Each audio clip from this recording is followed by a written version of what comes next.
Les paraboles racontées aux enfants. Les histoires de Jésus, Patricia St. John. 6e parabole. Le bon voisin. Qui a besoin de mon aide?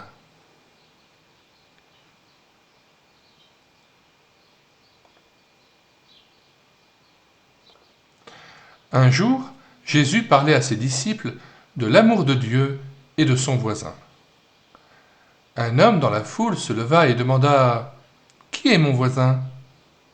Jésus leur raconta donc cette histoire. Un homme se mit en route descendant des collines de Jérusalem pour aller dans la vallée de Jéricho.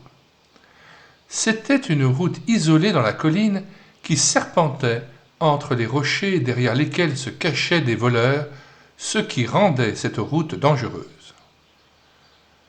Comme cet homme voyageait seul et portait sur lui de l'argent, vous pouvez imaginer ce qui arriva. Les voleurs sortirent de leur cachette, s'emparèrent de sa bourse, le battirent avec des bâtons, lui volèrent ses vêtements et s'enfuirent. Le voyageur gisait sur la route et saignait. Il était trop blessé et avait trop mal pour se relever.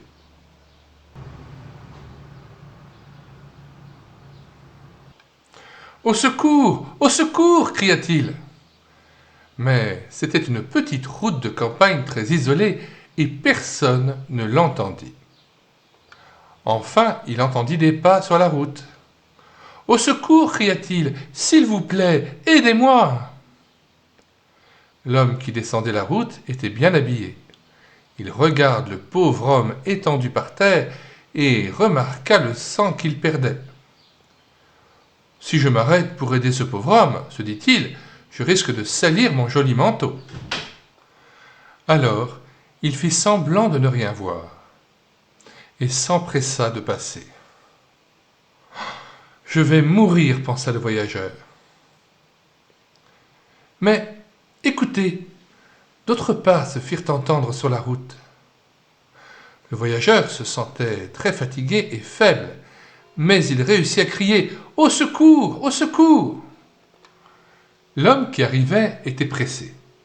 Lui aussi jeta un coup d'œil vers le voyageur et entendit son appel. « Si je m'arrête pour l'aider, je serai en retard, se dit-il. Je vais faire semblant de ne pas entendre. » Il se dépêcha de passer.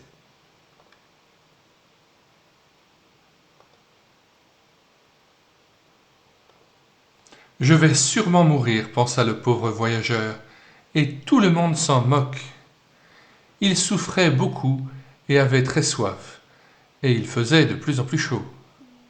C'est alors qu'il entendit un autre bruit. Ce n'étaient pas les pas d'un homme cette fois-ci, mais ceux d'un petit âne.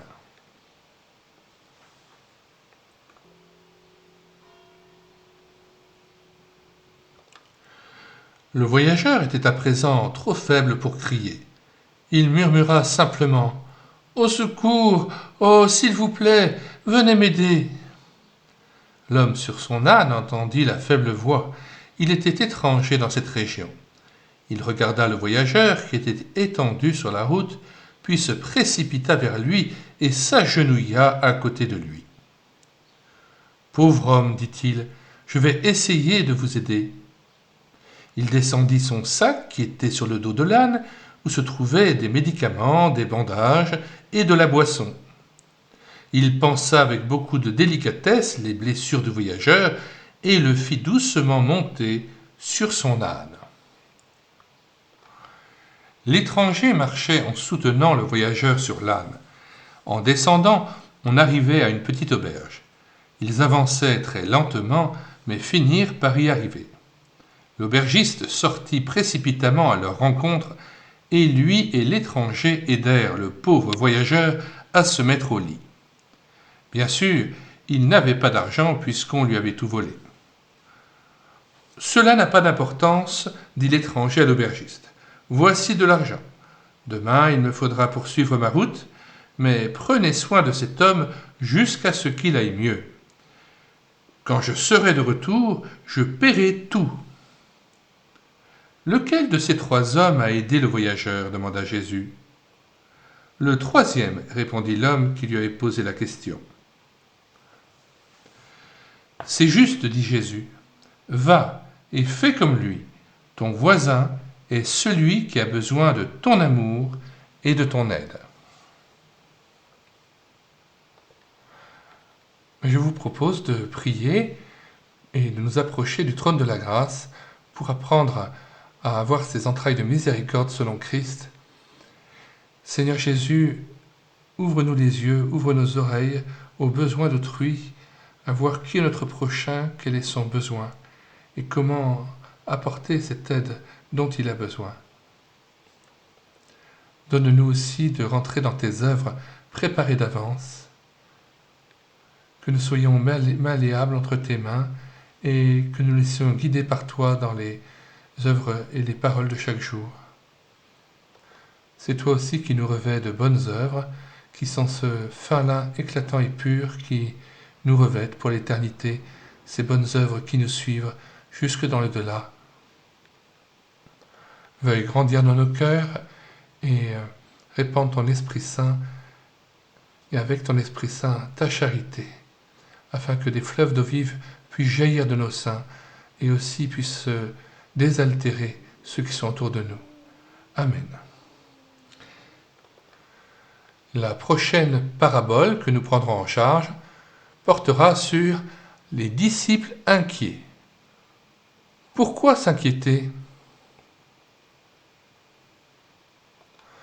Nous avons mis dans les commentaires de cette vidéo non seulement la table des matières de cet ouvrage, mais aussi le lien de téléchargement gratuit de cet album jeunesse, les paraboles racontées aux enfants, les histoires de Jésus de Patricia Saint-John, ouvrage épuisé et non réédité. C'est pourquoi nous vous invitons à vous rendre aussi sur le site internet médiathèquechrétienne.fr, site que nous avons bâti en relation avec cette chaîne YouTube Elle écoutait sa parole, afin d'assurer la réédition numérique des ouvrages chrétiens épuisés et non réédités. Sur cette chaîne YouTube, nous avons aussi pris en charge de très nombreuses histoires à propos des anciennes BD Tournesol. Il y a environ 60 récits filmés avec caméra de document, comme nous l'avons fait pour cette histoire, mais aussi quelques tomes et carottes que nous avons lus avec caméra de document aussi. Ce sont deux playlists qui sont à la disposition des plus jeunes. Pour la BD Tournesol, on peut aller jusqu'à un public de 13, 14, 15 ans. Et même pour les adultes, ce sont des histoires très édifiantes aussi. Notamment, je vous conseille le récit sur le 6e village. Voilà, nous vous disons au revoir à tous et à bientôt.